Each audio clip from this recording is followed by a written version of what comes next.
Do you ever feel like you're shouting into the wind when sharing your expertise online? With so much noise out there and the economy being so unpredictable, it almost feels impossible to find an audience willing to pay. I know how that feels because I've been there too. But what if you could cut through the noise, get clear on your audience, and start attracting buyers ready to pay for your expertise no matter what the economy does? In this episode of The Doctor Is In, we'll do a simple exercise to help you cut through the noise. And by the end of this video, you'll know exactly where your expertise fits and be ready to start building your audience of buyers. So stay tuned.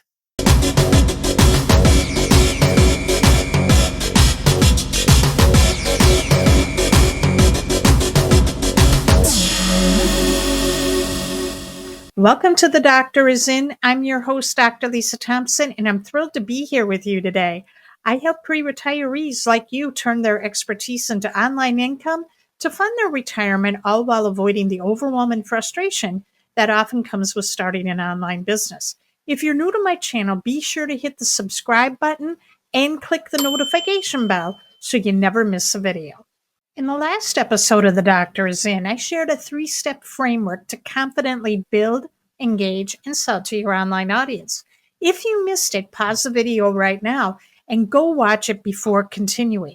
If you've watched it already, great.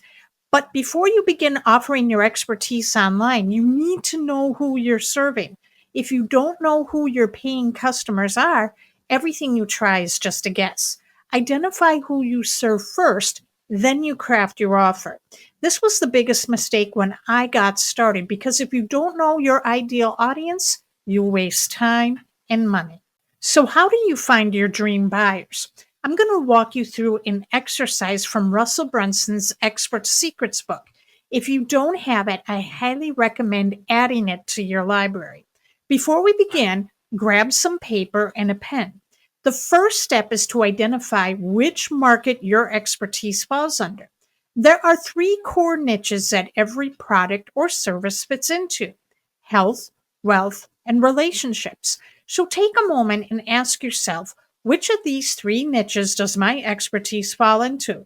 Pause the video right now and write it down. Now you'll notice each of these niches is really broad, right? And that's the problem. Competing with established brands in a broad market is trying to shout over a stadium full of people. You'll just drown in the noise. This is why niching down is so powerful. It's not about having millions of followers. It's about building a community of your most passionate fans. Think about Seth Godin's idea of 1,000 true fans. He says if you can find just 1,000 people who are truly excited about what you offer, you can build a thriving online business.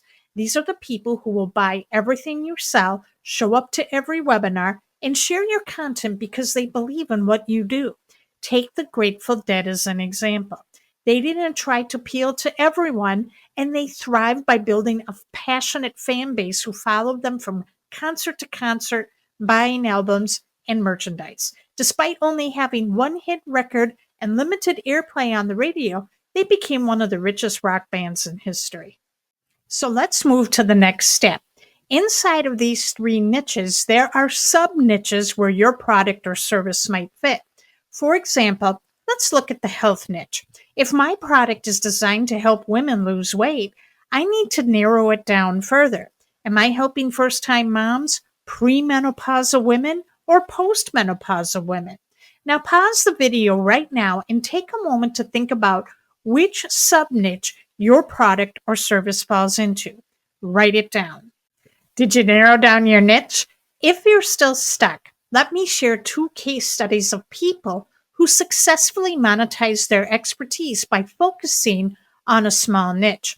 The first is my friend Bianca. She's a real estate agent I met in an online marketing community. Her broad market was wealth, but she niched it down into real estate.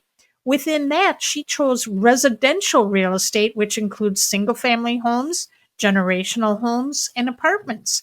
Bianca was passionate about helping people find great deals on apartments, so she focused specifically on apartment leasing. By narrowing her focus, Bianca attracted more leads and sales, even when the real estate market was slow and uncertain. The second example is Anne LaFollette. In her mid-50s, Anne was laid off from her successful corporate job just a few years before retirement. Unsure of her next move, she decided to pursue her passion for art and learned surface design, which is turning doodles into digital art. She started selling her creations in the wealth market. While perfecting her craft, she joined a few online communities with other passionate surface designers. As she shared her creations, people began asking her to teach them her strategies. This inspired Anne to niche down further and create a course calling Turning Doodles into Dollars for those wanting to learn how to make surface designs. Anne now makes 3 times more than she ever did in her corporate career, all because she found a niche and leaned into it. See how powerful niching down can be? By focusing on a small, passionate audience, you can create a thriving online business even in a disruptive economy. If this video helped you see things differently, please like, share, and subscribe for more tips. And if you're ready to take the next step in building a business of passionate buyers, check out my Market Matchmaker course. Inside, you'll discover how to pinpoint your ideal clients, find out where they spend their time online, and create content that grabs their attention and turns them into loyal customers. Just head over to drlisam.thompson.com, enter your email to get my free report, The 5 Steps to Turning Your Expertise into Cash. Click on the button on the final page to click your discount. Thank you so much for watching, and I'll see you in the next video.